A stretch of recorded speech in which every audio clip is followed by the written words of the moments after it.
بسم اللہ الرحمن الرحیم۔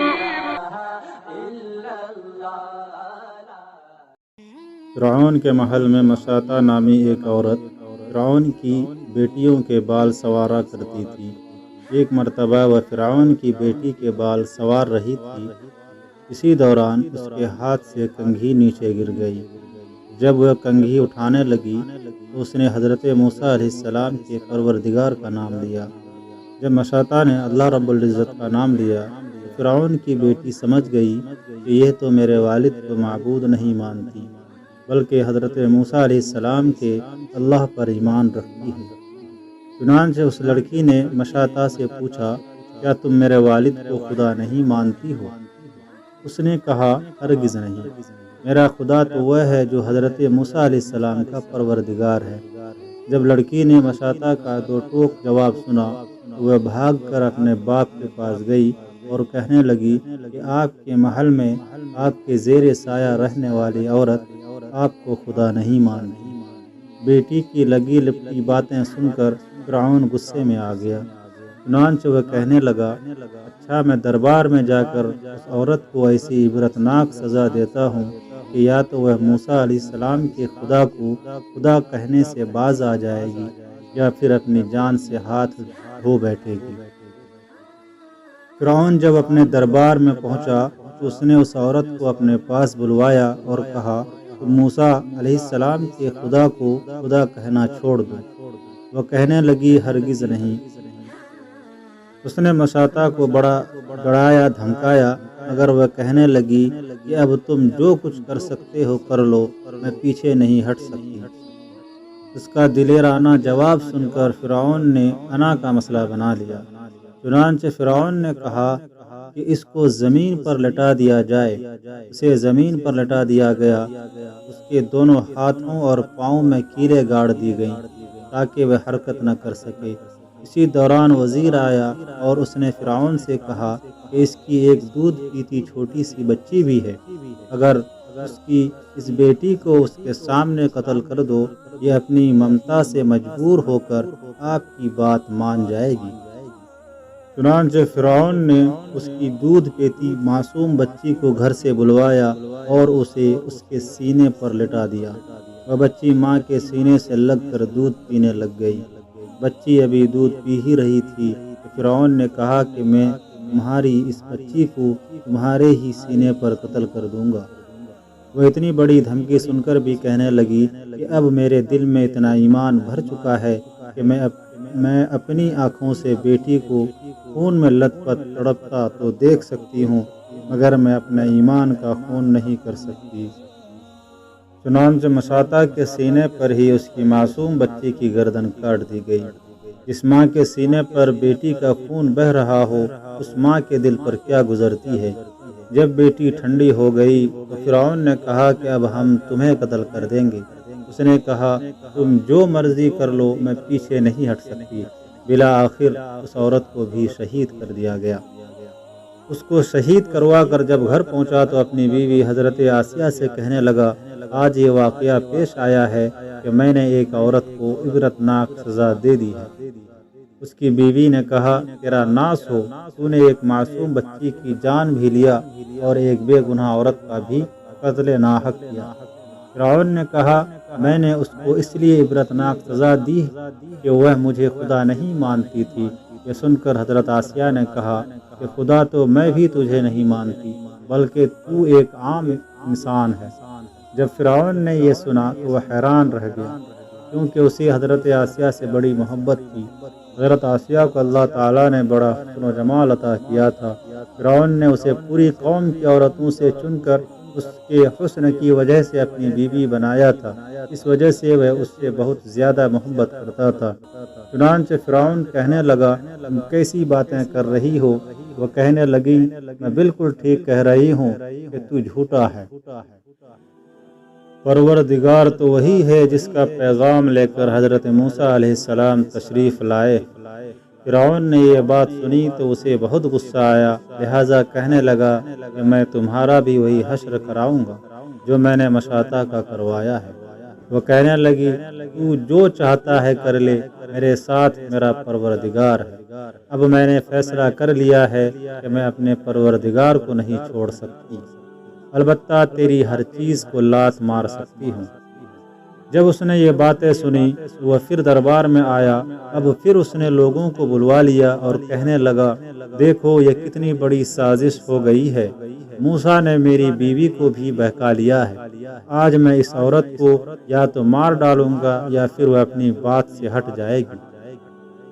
چنانچہ اس نے اپنی بیوی کو گرفتار کروا کر دربار میں بلوا لیا۔ وہ تو ملکہ تھی اور اس کے اشارے پر نوکر چاکر بھاگ بھاگ کر کام کرتے تھے۔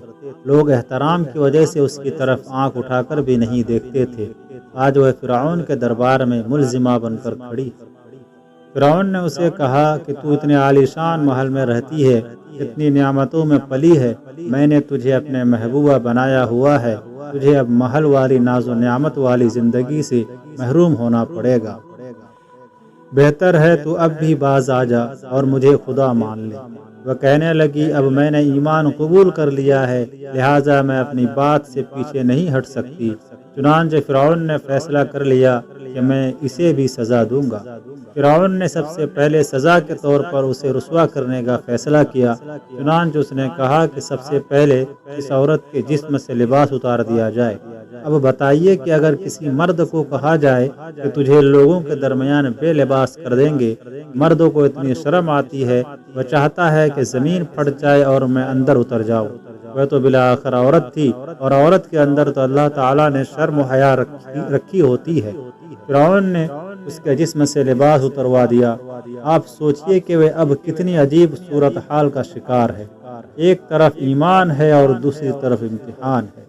وہ ڈٹی رہی۔ فرعون نے کہا اچھا اگر اب بھی نہیں مانتی تو میں تجھے اور طرح کا عذاب دوں گا۔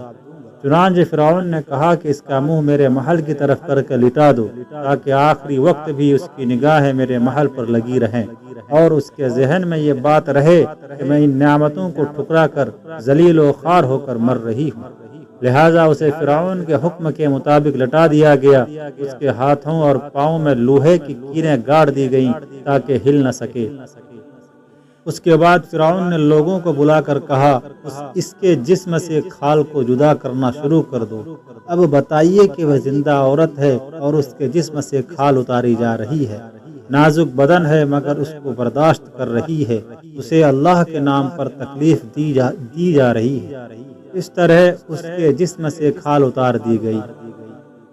اللہ کی شان دیکھیے کہ وہ ابھی تک زندہ تھی مگر جسم زخم بن چکا تھا۔ فرعون کا دل ابھی تک ٹھنڈا نہیں ہوا تھا۔ چنانچہ وہ کہنے لگا مرچیں لاؤ اور اس کے پورے جسم پر چھڑک دو۔ حضرت آسیہ کے جسم پر مرچیں ڈال دی گئی تو وہ مچھلی کی طرح تڑپنے لگ گئی۔ اس تڑپنے کی حالت میں انہوں نے اللہ رب العزت کے حضور ایک دعا مانگی کہ اے اللہ فرعون کا محل سامنے ہے، یہ کہتا ہے کہ ہم نے تمہیں اس محل سے نکال دیا ہے، آج کے بعد تم اس محل میں نہیں جا سکو گی، اس لیے مجھے اس محل کے بدلے میں جنت میں آپ کے پاس ایک گھر چاہیے، مجھے فرعون اور اس کے عمل سے نجات عطا فرما دیجیے۔ اللہ تعالیٰ نے اس حال میں ان کو شہادت کے مرتبہ پر فائز فرما دیا۔ سبحان اللہ۔ حضرت مشاطہ کا انعام۔ اللہ رب العزت بھی کیسے قدردان ہے کہ ان دو عورتوں نے اللہ کے نام پر قربانی دی تو اللہ تعالیٰ نے بھی ان کو قابل رشک اجر دیا۔ حدیث پاک میں آیا ہے کہ معراج کے وقت جب نبی علیہ السلام بیت المقدس کی طرف سفر کر رہے تھے تو راستے میں ایک وادی میں سے خوشبو آئی۔ آپ صلی اللہ علیہ وسلم نے حضرت جبرائیل علیہ السلام سے پوچھا جبرائیل جو خوشبو میں یہاں سے سونگھ رہا ہوں وہ تو بڑی انوکھی خوشبو ہے، یہ خوشبو کہاں سے آ رہی ہے؟ جبرائیل علیہ السلام نے بتایا کہ اے اللہ کے محبوب فرعون کے محل میں مشاطہ نامی جو ایک نوکرانی تھی جہاں اس کی قبر ہے، یہ خوشبو اس کی قبر سے آ رہی ہے اور آپ کو محسوس ہو رہی ہے۔ حضرت آسیہ رضی اللہ تعالی عنہا کا انعام۔ حدیث پاک میں آیا ہے کہ نبی علیہ الصلاۃ والسلام کے سامنے ان کی اہلیہ صاحبہ حضرت خدیجۃ الکبریٰ رضی اللہ تعالی عنہا جب آخری لمحات میں تھیں تو نبی علیہ السلام نے ارشاد فرمایا، خدیجہ آپ اللہ تعالیٰ کے پاس جا رہی ہیں، جب جنت میں جاؤ تو وہاں میری بیویوں کو سلام کہنا۔ حضرت خدیجۃ الکبریٰ نے حیران ہو کر پوچھا، اے اللہ کے محبوب، میں آپ کی پہلی بیوی ہوں، مجھ سے پہلے آپ کی کون سی بیویاں جنت میں ہیں؟ میرے آقا صلی اللہ علیہ وسلم نے ارشاد فرمایا، دنیا میں آپ میری پہلی بیوی ہیں، مگر مریم اور آسیہ آپ سے پہلے جنت میں پہنچ چکی ہیں۔